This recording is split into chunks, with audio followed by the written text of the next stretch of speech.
Hi. In the previous video, we have already discussed the different aspects of RBI DEPR Phase-1 Exam 2023. If you have not watched it, the link is in the description. In this video, we discuss the different aspects of RBI DEPR Phase-2 Exam. So let's begin. So this is how we will proceed in this video. First, we will mention the topics which were tested in DEPR 2022 Phase-2 Exam. And after that, we will begin the discussion of DEPR 2023 Phase. So we will discuss paper 1 first and then paper 2. Moving on, regarding 2022 exam, these were the topics.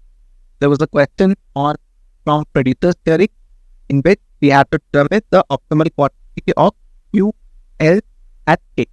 Right. Similarly, next question, there was also a question from CAPM, that is Capital Asset Pricing Model. In DEPR 2023 exam also, there was a question. Next, the ISLN numerical, and in almost all exams, even in DEPR exam, there is a question on ISLN. Right, so ISLN is a very important topic, be it from the point of view of closed economy or from the point of view of open economy, when we talk of Mandel club. It's very important. Next, econometric theory questions was regarding trend estimation. We've already discussed many of these questions, even during in the video course and even in the mock. Next, there was short term. Absolute measure of poverty, Kuznets inverted U hypothesis. Then we are moving, in fact, we've already moved to the portion of Indian economy. There were questions from sustainable development, the steps taken by India to achieve sustainable development goals with respect to poverty, health, and education. Sustainable development goal also is an important topic. Climate change is also an important topic, and questions do get asked very frequently from these things.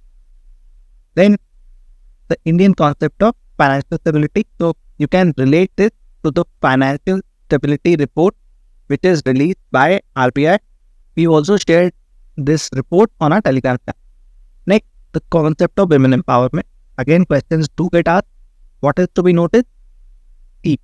You have to prepare schemes also very diligent. And when we talk of this question, the question on financial stability, it's not just this report which you have to prepare. You have to prepare other reports also, which we will discuss in the future parts of this video, that is in the remaining portion of this video.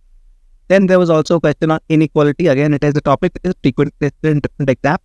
And again, short term. So be it bad bank, again, very much in the news that relates to the domain of RBI. RBI has a vast fiscal response to COVID-19. COVID-19 is relevant. Questions still come on it. You already know.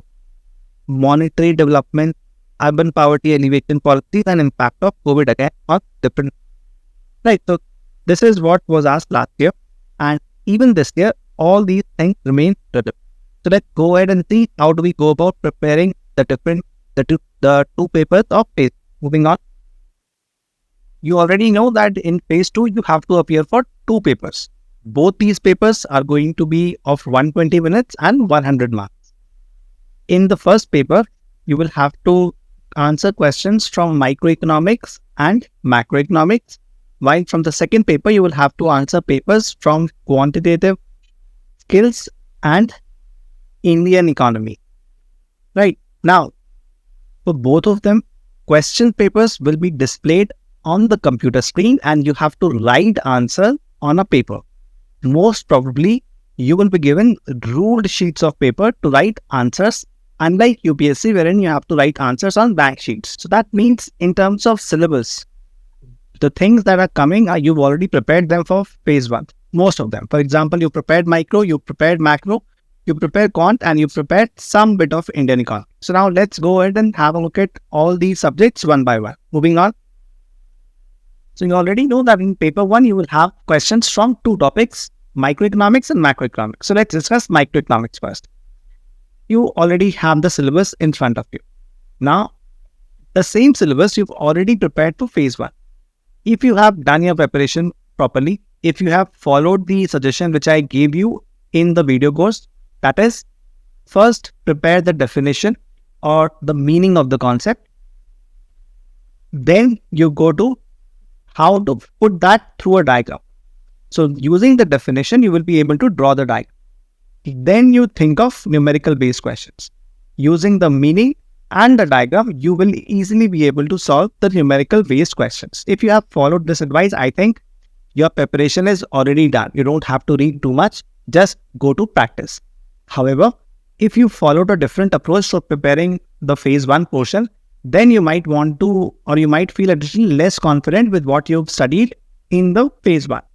In that case, go back to all these topics once again and try to prepare them from the descriptive point of view.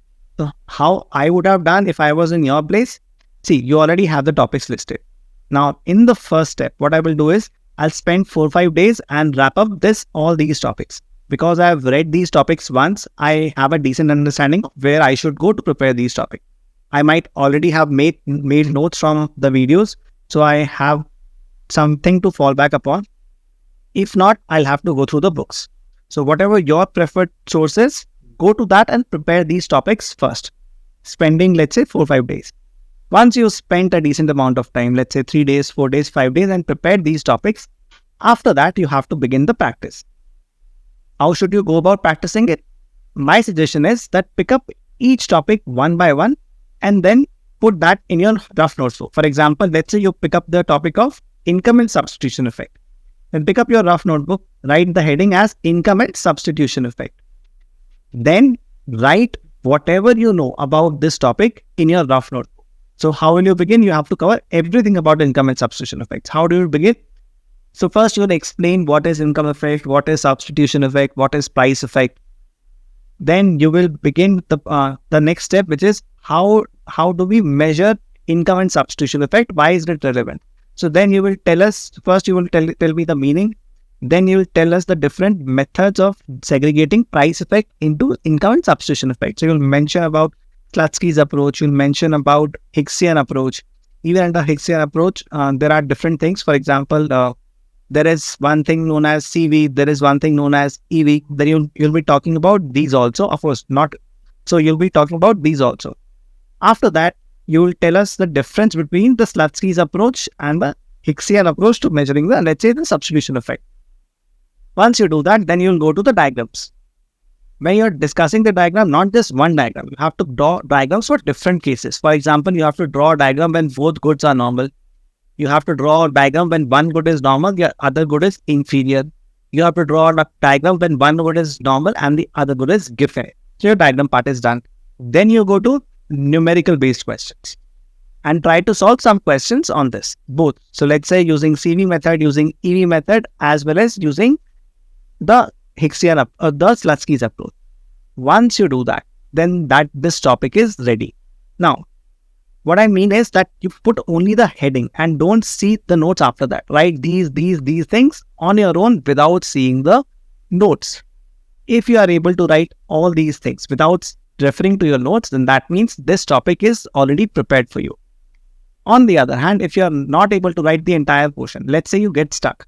Let's say you've written the meaning and after that you get stuck, you're not sure of how to articulate the difference between the Slutsky's approach and the Hicksian approach, how to articulate the difference between CV and EV. In that case, you have to go back to your notes, prepare the topic once again, and then come back to practicing. Similar approach I would have followed for all these topics. So that is the second step. The first step was revise it in 4 or 5 days, then write it down. Third step would be to go back to previous year questions. Have a look at IAS questions apart from the DEPR questions. So DEPR 2022 questions I have already mentioned in this video, and DEPR 2021 phase 2 questions I'll try to share on our Telegram channel. Okay. Once you do that, then have a look at previous year questions of IAS. Have a look at 5-7 years and you'll get a decent understanding of what kind of questions are being asked from here. Again, I mention what I told you before phase 1. Do not go with the preconceived mindset कि इसी तरह के questions आने वाले हैं. You have to prepare the topic, you have to prepare the syllabus, and you have to be prepared for all type of questions. Questions can be, let's say, based on definitions or meaning. For example, what is substitution effect? How do we measure it? It can be related to diagrams. And even if they do not ask diagram, if they've asked even the meaning, you will want to draw a diagram to explain it better and to get higher marks. Then there can also be numerical based questions. So these things also you have to prepare for phase 2 exams. Such questions can be asked, right? Once you have done this, you prepared this once, you've done your writing practice, you've seen the past year questions, more or less you feel confident with this particular section, right? Now, if you face time constraint, if you feel you do not have time to go through all these steps, then up to as per your preference, you can cut down on any aspect, whichever you think is least harmful. Okay. Note also one thing, that not all topics are covered here. For example, you will not see the topic of market failures. You will not see the topic of externalities, and the topic of public goods is mentioned in the form of public finance under macroeconomics modules. Okay. So should you be leaving these topics? See, ideally a question from a topic which is not mentioned should not be asked, right? But if I was in your situation, somehow I do not trust the examiners too much. So I consider these to be a low probability topic. I will not spend too much time on this, but if I prepared notes on this already, for example, let's say I appeared for IES paper and I have prepared notes on this already, then I will just flip through those pages thinking that kya pata aa jaye, but probability kam hai. Is point of view, so I will still prepare these topics and go. What you will do, that's your preference, but I've told you what I would have done. Okay. So with this preparation, with this methodology, I think my microeconomics module is ready. Then I will move to macroeconomics module. Moving on. So my approach for macroeconomics will also be almost similar. I know the syllabus and I know how to prepare them. So first step for me will be, if I want, I just have a look at the previous year questions. DEPR 2022, DEPR 2021 and IES previous years. So that gives you a decent understanding of what kind of stuff to prepare, what kind of questions to expect from this portion. This applies also for microeconomics section. If you want, you can begin with the question itself. So you begin with microeconomics past year questions of, I've shared 1 year here, I've shared 1 year on Telegram group, and for IES you can easily download the papers on UPSC website. So you have an understanding of questions, then you begin preparing the content accordingly. So once you prepared the content, after spending, let's say 4 or 5 days, then pick up each topic and try to write everything you know about that topic. That's one way. The second way, which you can also follow in the microeconomics section, is you begin with questions only. You write down all questions and you try answering them. If you get stuck, refer to your notes. That means that topic is not ready. After you've written down whatever number of questions you wanted, then you see if any topic is getting left out which you have not done writing practice for. If you find such a topic, you can prepare it. Okay. Next question is, I've got is, which all subtopics to cover? How should we get an idea of it? For example, let's say you're talking of theories of economic growth and development.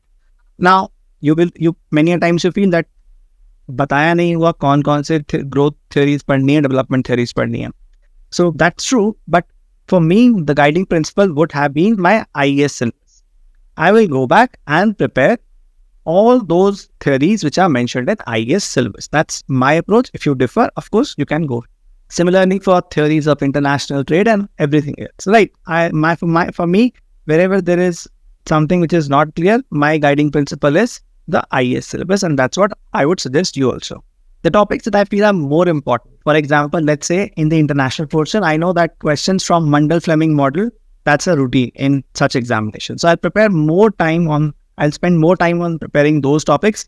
I might do more writing practice also, right? So such things, you can judge which topics are more common as the previous questions and try to spend more time on them. Try to prepare them in a stronger way, right? So now let's move to the third. So paper 1 is over. Now we are moving to paper 2.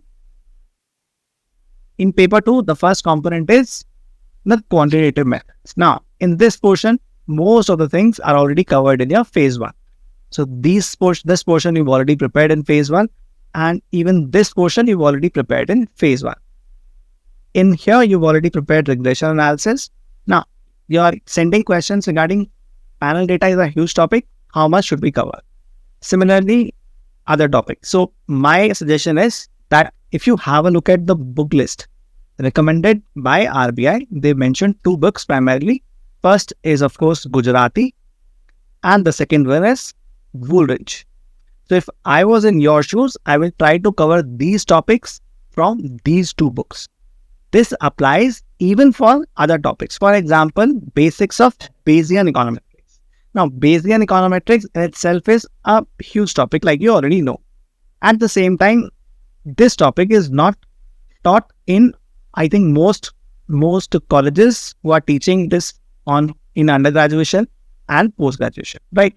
So personally, now if you have to sit and prepare this topic properly in detail, that is going to take too much of time, and at this stage I will not recommend you doing that. Rather, what you can do is just prepare whatever is given in these two books. For example, you will see the definition of Bayesian econometrics.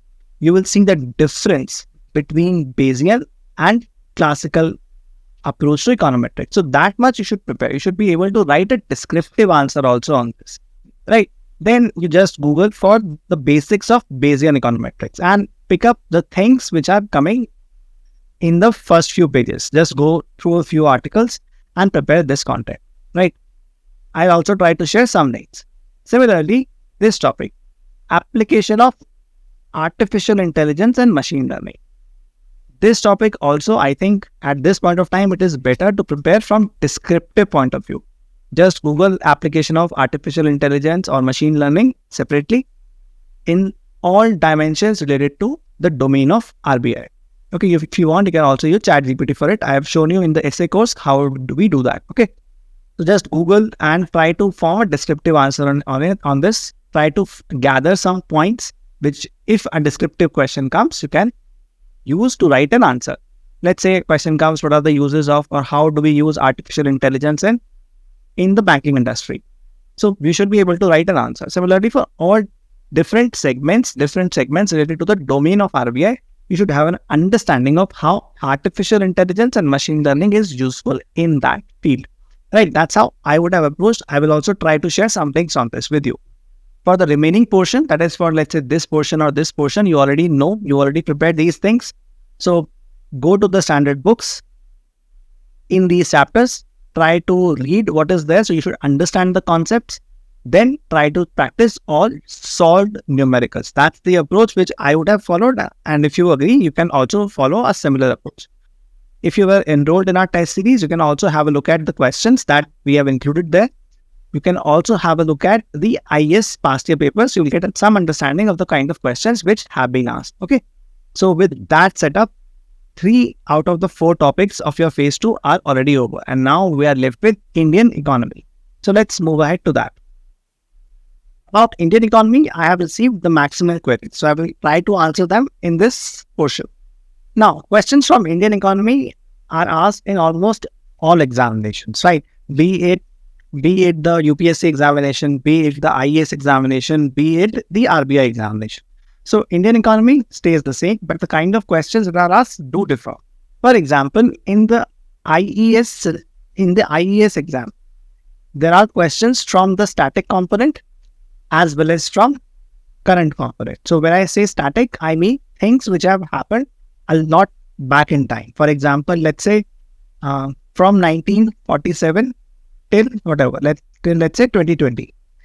Okay, somewhere around this portion. For example, you'll see questions about the past 5-year plans. You'll see questions about, let's say, Green Revolution. You'll see questions about what happened in 1990s. So those things are also asked. Then there are also questions related to the current affairs or the contemporary issues. For example, you'll see that, let's say, how do we increase the job growth rate? We'll see questions on different other aspects as well. What is the outlook of industrial sector right now? What is the outlook of agriculture sector? How do we deal with a particular issue in agriculture sector? So all these topics come under current or contemporary issues, right? As far as RBI DEPR exam is concerned, in the previous year, the trend has been that questions from static portion or questions from historical portion have been much lesser and in fact almost absent. Generally, in RBI DEPR exam, their focus has been the current portion. Okay, so if you have shortage of time, that's how you should go about. First, prepare the current portion properly, and only if the syllabus mentions something historically, or if after reading the syllabus you feel that iske liye historical portion bhi karna theek hai, only then do these things. Otherwise, your focus should be on current affairs only. And when I say current affairs, I don't necessarily mean only which is the things which are there in the news, but all topics related to the this similar portion. Okay, so now let's have a look at the topics given in the syllabus. So as you can see, the topic list begins with fiscal policy in India. So as far as fiscal policy is concerned, so it starts from evolution, scope, limitations, and current trends. Okay, so evolution mein you should ideally know something about history as well, but not in extreme details, but you should know because they mentioned evolution in monetary policy also and in fiscal policy also. Right. Now, when it comes to fiscal policy, the first thing which will strike most probably is the FRBM Act. So you should have some idea about it. Then you should have some idea about how the fiscal deficit has been for India in the previous few, let's say in the previous few years, as well as in the previous few decades. When there has been a high fiscal deficit, it has led to problems. Those things also you should understand. Then the scope, limitations, current trends, all these things should form part of your preparation. Okay, what is the fiscal deficit right now? What is the fiscal deficit expected to be in the near future? Similarly, you have to, if you're talking about fiscal policy and such related issues, you have to go to the recommendations of Finance Commission also, because state finances, that's what is dealing with. So Finance Commission recommendation and all issues related to Finance Commission are relevant even now, and questions on it can also be asked. Then that similar question that, let's say for controlling inflation, fiscal policy and monetary policy have to be used together. Why only one will not suffice? All those things. Similarly, when you're talking of monetary policy, functions of RBI clearly written, no doubt. Then monetary fiscal coordination, again clearly written. Inflation targeting. So the monetary policy framework, operating framework of monetary policy, current trends. I mean, it's very, very clear what you need to prepare. Okay. Similarly, in the banking and financial sector, you know what you have to prepare. Inflation, again, you have clarity. We've discussed this many times. External sector, again, whatever is happening related to this sector, you have to prepare. And similarly for other sector. Now, how do we go about preparation? That is one question which often comes up.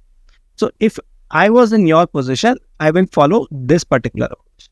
I have to follow different sources, and I will follow those sources in the decreasing order of priority. So that means things which are more important, I'll try to do them first. Things which are less important, I'll try to do them later. So what things are more important for me and what things are less important, let's discuss that on the next slide. Moving on. Now, as per the syllabus, the book list for Indian economy is this. So for Indian economy, you have to refer to economic survey, various issues. Now, even if you can refer to various issues, good. If you cannot refer to various issues, then you have to refer to the latest one. Be very thorough with it. As you already know that, let's say in the Phase-1 DEPR paper, also the essay writing portion. If you were thorough with economic survey, essay writing portion was very, very easy to go with, right? Straight away text from economic survey could be used to answer the essays. Similarly, even in the Phase-2, even if a direct question from economic survey is not asked, the data from economic survey, the arguments of economic survey, the content of economic survey will prove very useful to answer many of the questions. Okay. Similarly, India Development Report, it has many topics listed. If you want, I'll just show the index at the end of this video so that you can take a call, and it has many research articles. Okay. So now at this stage, reading all the research articles in depth may not be so feasible for everyone, right? But you have to cover all the issues which are listed on the previous slide. Then Uma Kapila is a book which is referred more for the static portion. So for whichever topics you feel that you want to cover static portion also, you can refer to this. Apart from that, now we are going to the reports. These reports are relevant and very relevant for your exam. They have written last 2 years. If you do not go through the last 2 years, you have to go through the latest edition of the annual report, the report on trends and progress of banking in India, and you should know that these are statutory reports. The report on monetary policy committee minutes. So the latest one was already released in June, right? That is, the meeting was held between 6th to 8th June. So now next one will be July में नहीं होगा और next होगा अगस्त में around the same time. So 6 से 8 या उसी के आसपास मीटिंग होगा और within 14 days, मतलब around 12th 22nd of August, you'll have the minutes. So those also you have to go through. Even if a direct question is not asked, again I am repeating, you will get fodder to write your answers. So, and that fodder is very useful because you'll have different dimensions. For example, it will have outlook of inflation. It will have outlook of different sectors. So all these things you can incorporate in your answers wherever it is relevant. Okay. Similarly, from the financial stability report, a question was asked last year. So even this year, it becomes important.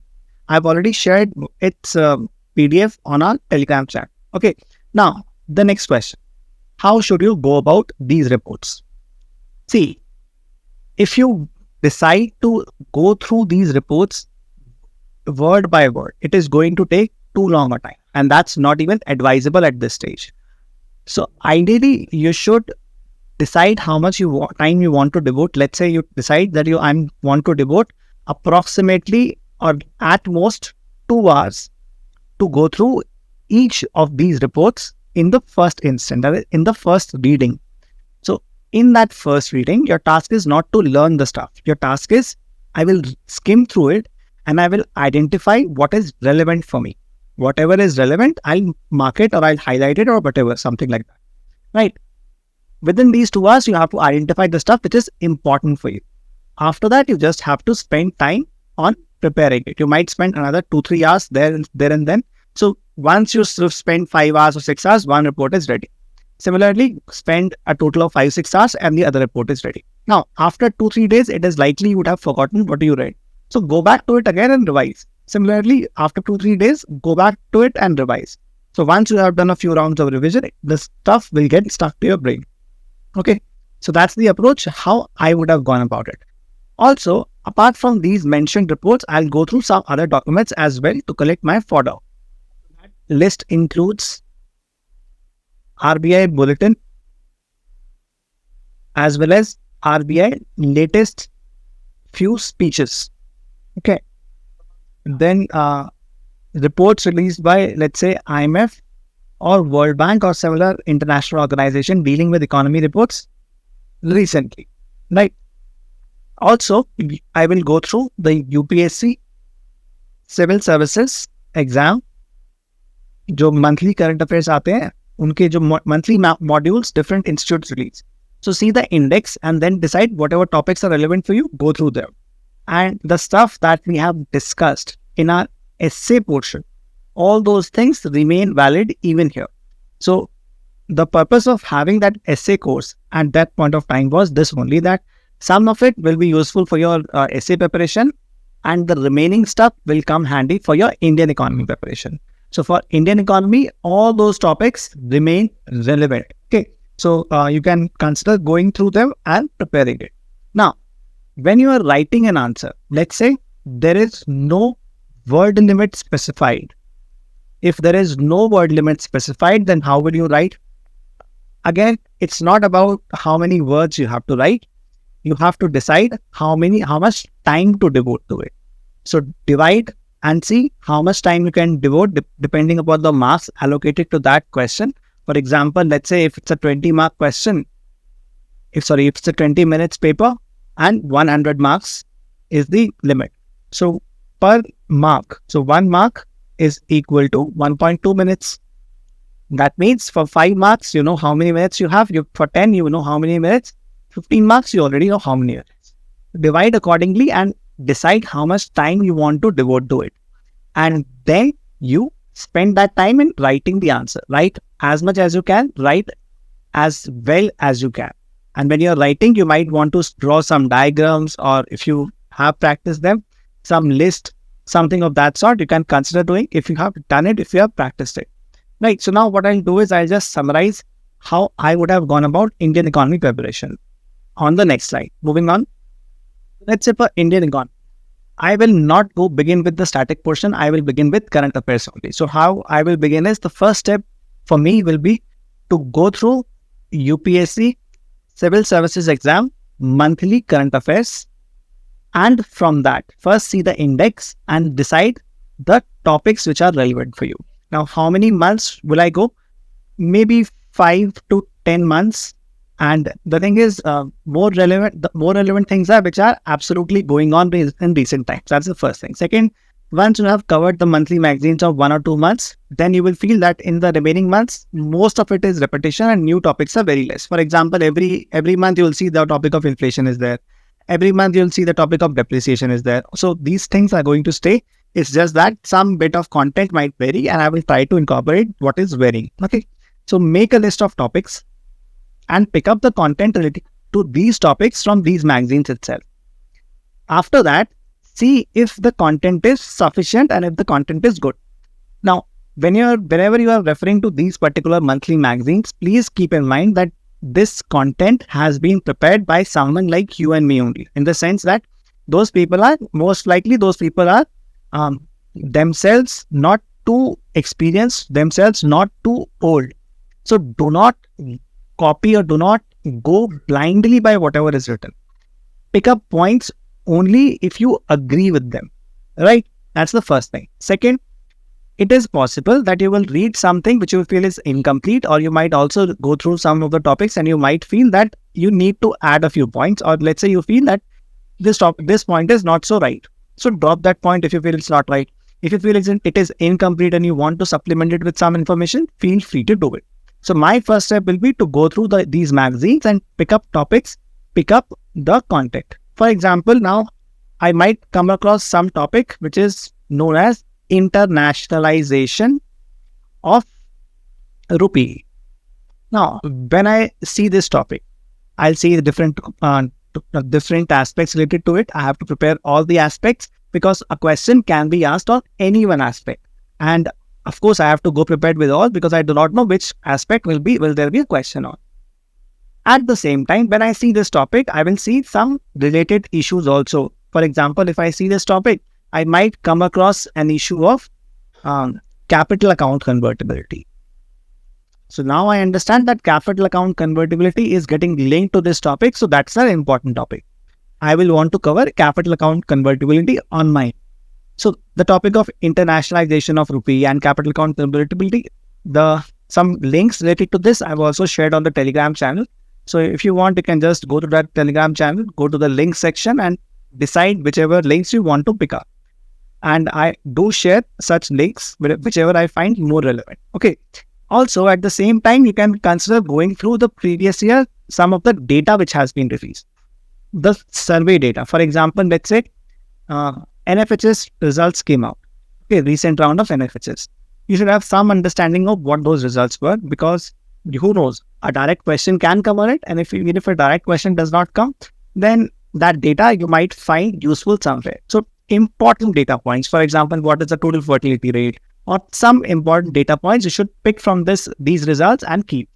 Okay, Google it and you'll find this data. Similarly, the AIDS data, just the important points I want to have in my hands. Similarly, the situation assessment survey data, if you have time. I mean, these three data sets, ideally you should go through and pick up content on it. So once I've gone through this portion, that I've picked up content from So once you have picked up content from this, then your next step, what I would have done is, next step will be to go through these mentioned reports, the reports that we have mentioned on the previous slide. So that includes Indian Economic Survey, Financial Stability Report released by IMF or World Bank recently, and all these things. While reading those reports, I will make use of the concept which was also introduced to me in my Phase-1 DEPR 2023 exam, that is critical thinking. That means I do not have to mug up every sentence, but while reading it, I have to ask myself sensible questions to understand which topic or which content is more relevant for me. For example, let's say you are reading the RBI annual report. Okay, let's say you are reading the RBI annual report, and while reading it, you come across some data saying that, let's say, the NPAs of public sector banks have come down. So I'll just remember it, that it was, let's say, so much percent last year and now it is so much, indicating that situation is improving. And hopefully with these, so how will I use it? So I'll say that situation is improving, and hopefully combined with other steps, this is an indicator which can provide the much necessary boost to private industries and all in the coming months or coming quarters. Similarly, say I might come across some data saying that credit growth is so and so. For example, let's say it has increased, or let's say it has decreased, or let's say it has stagnated. For all these three issues, I should ask myself why it has happened, how should it be corrected for.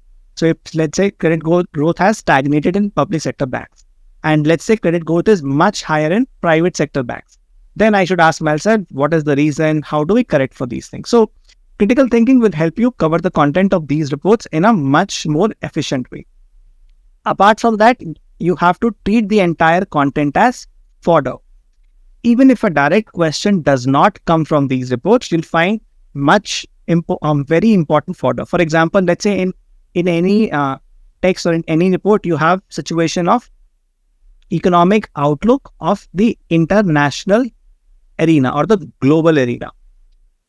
EU is expected to grow slow, US is facing problems, all those things, you'll find written in very good words, very fancy words, words that you will also like after reading. So when you come across such data, such information, then you pick it up or you note it down or you highlight or mark it there, telling yourself that you want to come back to it and prepare it. Now, in the examination, it's not necessary that you will have a question on, let's say, global outlook. But even if you do not have, let's say you're writing something about Indian economy, let's say you're writing about inflation. Then if you know what is happening in the international space, then you can just mention one or two lines saying that, boss, international में भी ये चल रहा है. So naturally, domestically, तो ये issues important है. After that, I am going to go through the IAS previous year papers. Or if you want, you can begin with going through IAS previous year papers only. And once you read the questions related to the current affairs, then you will get a good understanding of what type of questions to expect. So you can begin with these previous year questions and then frame your content in a way accordingly. Okay. So once you have read these, so either you begin like this or you can begin in the reverse way also. So this first, this second, and this third. Then you have a look at different questions and get an understanding of how to answer them. Now, an ideal way is that you do writing practice for these questions. That's the ideal way. If you do not have so much time, then a second best alternative could be answering them verbally. What do I mean by this? I mean that once, let's say, you come across a topic. Let's say you see the topic of capital account convertibility. You prepared this topic and now you want to see how you will frame an answer. So you see the question, whichever is given, and then verbally think how you're going to answer mentally. So you think, I have to frame my answer in, let's say, a few segments. I first have to write my intro. Intro by what will I write about capital account convertibility? So I might define it and I will say why is it important, and I will write an introduction in a way that I manage to link it with the remaining portion. Then I have to frame the body. So in the body, I will write this point, I will write this point, this point, this point. Then I have to form my conclusion. And in the conclusion, I will write this point and my answer is ready. So if you are able to think of the points, if you are able to frame an answer verbally and mentally, then most likely you are okay with answer writing. You will be able to form an answer. If not, you'll have to spend more time doing that because it will help you. Exam mein questions straightforward nahi aayenge. Most likely the questions will not be such that you can form, they will also see some questions can be such that it is straight from a source. For example, straight from, let's say RBI annual report. That's fine. But most of the questions might be such that they expect you to use your common sense. So they will think that you prepared the content, you know what is happening with the economy. Then you just use that with the common sense economics understanding and form an answer. So the questions can be like that. Okay. For example, if you just recall the essay portion, questions was common sense. If you have the data, if you have the understanding, use common sense and write the answer. That's what is going to happen even in your Indian economy section. Okay. Now, from the essay portion also, like I've already mentioned, you can pick up the topics. Okay. So climate change, education, all these things are important. Also, you have to keep in mind that you have to prepare the government schemes. I've already mentioned it. So how can we go about preparing them? One way is just Google government schemes document, and the institutes which provide guidance for these exams, you will find the compilation of different schemes. Pick it up, one institute, two institute, whatever you like. pick it up and begin preparing the important schemes. It's an infinite world. There are many schemes. There's a scheme for everything. So it's not that you will be able to remember all the schemes very easily, but you have to prepare the important ones. Say PM Kisan for agriculture, PM Asha. What are the components? Why are they important? Operation Greens, because now tomato is in news. So you should know why tomato prices are rising and how it can be controlled. So all these things you have to know government schemes about. So like I've already mentioned in the beginning, that a question on this has been asked in DEPR 2022 exam. It can also be asked now for any sector. For example, they can ask, "Batao bhai किसानों के लिए क्या क्या किया है?" So you mentioned the schemes related to agriculture, right? So government schemes again is an important topic, right? So I think these were the basic things that I could think of immediately. If something comes to my mind at a later stage, I will try to share it on the Telegram chat. Okay. Now, next is about the kind of questions to expect. Let's discuss that also. Moving on. Many of you are already sending questions and queries regarding what type of paper to expect, what type of questions to expect. Will there be 2 sections in each paper? Will there be 3 sections? Will there be options involved? All those things. Okay. My answer is that most of these questions are not relevant from your preparation point of view. Whether there will be options, whether that is options, I mean choice, that out of the below questions, 5 questions given below, do any 4. So whether you will have choice or whether you will not have choice, similarly whether there will be 3 sections or 2 sections in each paper, these things are not relevant. I don't think it affects your preparation in any way. Okay, your focus has to be preparation of syllabus. Your focus has to be practicing, doing the writing practice. Okay, now the phase 1 exam, many of you might have find it relatively light. Of course, it's not that whatever you know is the right answer. There will be some questions you will find that later that answer was something else. But let's not go there. That's not where I want to go at this point of time.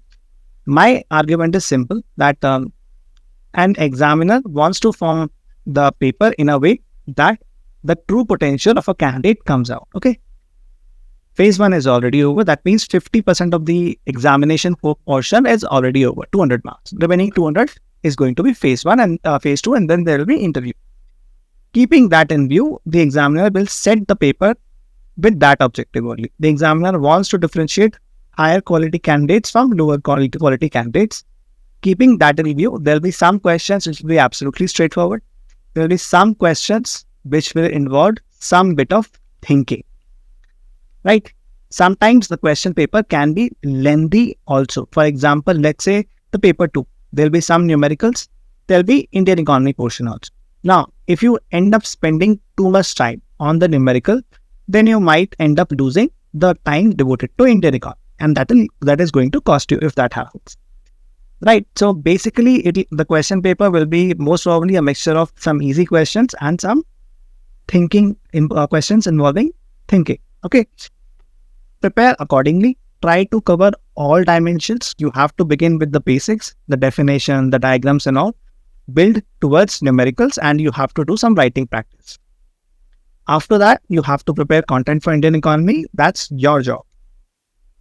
Try to do your best and try to preempt different kind of questions. Try to practice different questions, thinking that if ऐसा question आया, so I can answer it ऐसे.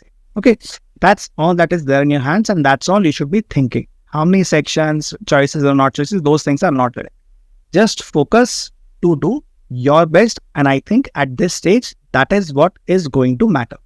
Okay, so primarily this is the stuff which I wanted to cover in this particular video. Again, like I said, if I recall something else, I'll try to put on the Telegram channel. If you have some questions, you can forward them to me. I can take some time in responding, okay? But I will try to respond to all sensible questions, okay? So on that note, I stop here, and thank you for listening.